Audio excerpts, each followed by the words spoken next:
There's growing outrage over a New York Times report on Benghazi. According to the New York Times, its investigation turned up no evidence that al-Qaeda played a role in the deadly attack on our consulate on September 11, 2012. The newspaper also reporting that the attack was partly fueled by anger at that American-made anti-Islam video, the one the Obama administration first blamed for the violence. But sources who were on the ground in Benghazi that night are calling those claims completely false. Congressman Trey Gowdy joins us here. Congressman, what do you think the New York Times got wrong? Well, first of all, Dana, I want to congratulate the New York Times. It only took 15 months for them to figure out how to spell Benghazi. So in another 15 months, maybe their reporting will actually catch up with the truth. I'll tell you two things they got wrong. Number one, the video was translated into Arabic in early September of 2012. Early September of 2012 is when that video was translated into Arabic. What in the world explains the violence in Benghazi prior to the video being translated and released? Our consulate was attacked way before the video was released. The British ambassador was almost assassinated way before the video was released. The International Red Cross was attacked twice in Benghazi, well before this video was ever released. So if the video is really the impetus for the violence, what in the world explains the violence prior to the release of the video?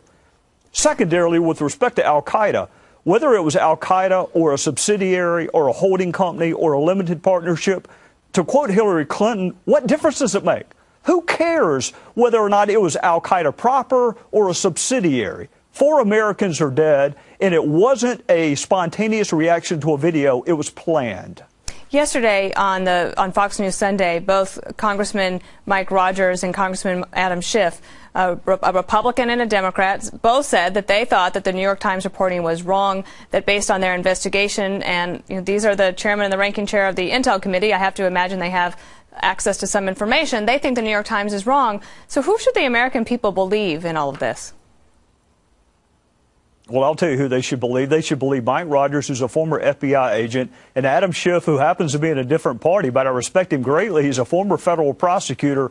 Both of those men dedicated their lives to following the facts wherever they take you, without respect to trying to prop up anybody's political career, without respect to trying to damage anyone. Wherever the facts go, that's where they go. So the fact that Adam and Mike Rogers both debunk this New York Times article, in addition to the people who were on the ground that night. Good investigators talk to everybody, not just folks whose testimony may buttress your position, but they talk to everybody. The fact that so many people are coming out today and debunking the mythologies that were reported by the New York Times reporter, I think, is instructive.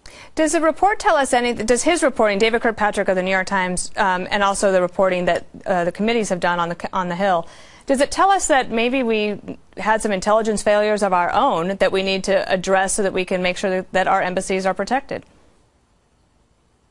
Dana, I thought we had no business being in Benghazi. We were the last flag flying in Benghazi. So to the extent that this New York Times article tells us what we already knew, we had no business being in Benghazi. But that begs a bigger question. Why were we there? Why was Chris Stevens in Benghazi that night?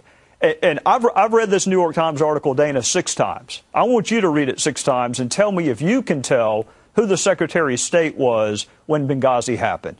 Because her name wasn't mentioned a single solitary time in this exhaustive New York Times piece. And yet most people, when they read the piece, just assumed that the New York Times was trying to clear the decks so that Hillary Clinton wouldn't have to deal with Benghazi in a potential presidential run.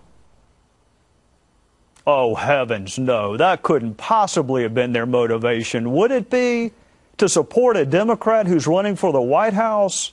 Oh, heavens, no. I got to tell you, Congressman, I love your cynicism.